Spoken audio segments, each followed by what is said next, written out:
Hey beautiful brides. Now this question is a little bit tricky. It comes from Tracy and she's wondering how she goes about choosing her bridesmaids.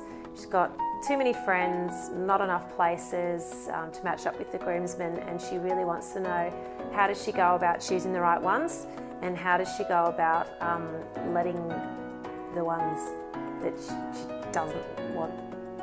You know, it's tricky. Even talking about the question is challenging. So my advice, after thinking about it from a very empathetic point of view, if someone's going to really spit the dummy at not being your bridesmaid, probably don't want them being a bridesmaid to begin with. Just saying. I know it's going to be, maybe some of you might think it's easier just to just do it, but you need to think that, are you going to still be friends with this person in 5, 10, 15 years? Because you're certainly going to have your wedding photos in 5, 10, 15 years.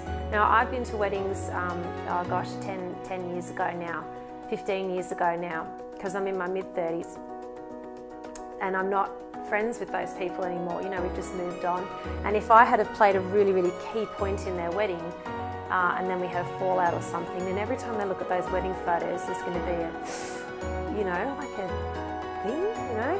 So, yeah, in just one point, are you going to be friends with that person in 10 years' time? And if you don't see the relationship continuing to blossom and flourish the way a loving relationship would do, probably wouldn't be including them. Now, on to how do you let people down? That's a really tricky one because you know your friends better than I do. You know how they're going to react better than I do. If you're lucky enough to go to an inner circle, oh, I really need my family, like my sister and my cousin, and then, well, you're only a friend or a work colleague, that might be easier. But if you're choosing kind of water over blood, then that's a little bit tricky. I would say give them a different task to do. Tell them it's really, really important that they don't go usher. Usher, it just screams of, we don't want you in our wedding, but we didn't know how to tell you. But give them a different job. Now, I had, my sister-in-law actually got married, obviously, a few years ago. And I actually didn't want to be a bridesmaid because I was a bit nervous. I know it sounds strange, but I didn't really want to do that whole walking down the aisle. So I actually said, well, I'd actually love to perform for you instead. So I sidestepped that by giving myself a role, and she was more than happy to take me up on that offer, and that was fine.